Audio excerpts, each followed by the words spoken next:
Good morning sa lahat ng nanonood. I'm Coach John and i-discuss natin ngayon yung in a way lagi nating nakikita ngayon sa social media na diskusyon, 'di ba? Diploma ba o diskarte, 'di ba? I'm sure nakita niyo na 'yan one way or another, no? Sikat to sa mga influencer ngayon. So, magpapa-influencer tayo ngayon, 'di ba? So, ano ba yung mas maganda daw? Diploma ba? Which is yung tapusin mo yung degree mo or diskarte. Kahit hindi ka nakapagtapos, importante, street smarts ka, may diskarte ka, aangat ka sa buhay. Well, to tell you honestly, gusto ko munang maintindihan nyo kung anong background ko. So, I'm a nurse by profession, so definitely, di ba, graduate ako. Meron akong diploma, di ba, sa university. And I'm thankful for that, no? And, well, after kong graduate as a nurse, kumuha ng board exam. And then,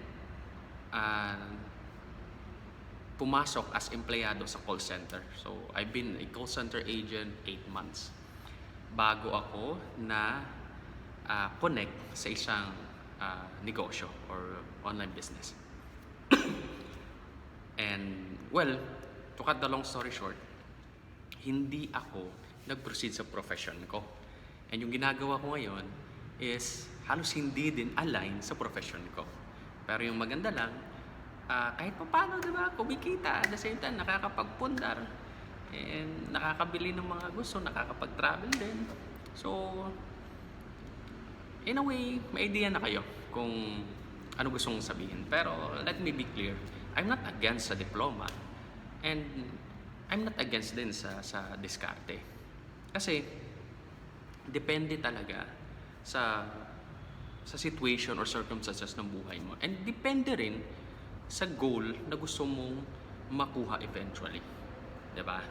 So, ako, in a way, nakita ko lang na mas mabilis kasi.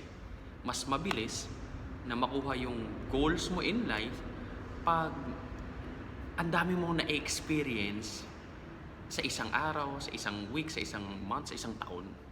And paano mo mapapabilis yung experience mo? Kailangan hindi ka makulong sa four walls of your office. Kasi, let's face it, pag may diploma ka, mag-a-apply ka, magiging employed ka. And usually, pag employed ka, nasa isang opisina ka. Or like ako, if nag-nurse ako, nasa isang department lang ako. Surgical department or ER, di ba? Andyan ka lang buong taon or buong month na shift mo. So, hindi ka nakakapag-explore ng mga bagay-bagay.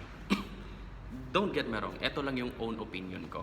Maybe it will not be your opinion or perspective, pero sinishare ko lang yung perspective ko.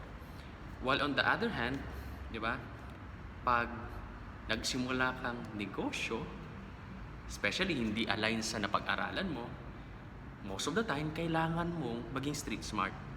And kailangan mo talagang maging madiskarte. Galingan yung diskarte mo sa pagnenegosyo or sa buhay. Tama?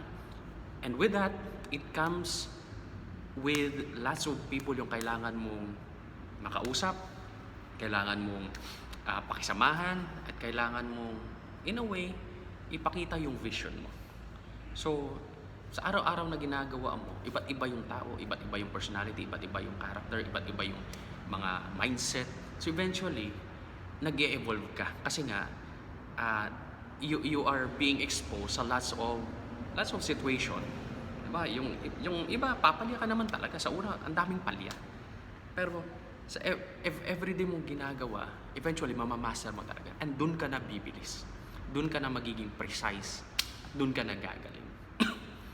Diba? So, siguro, may bias lang ako na I'm leaning towards diskarte.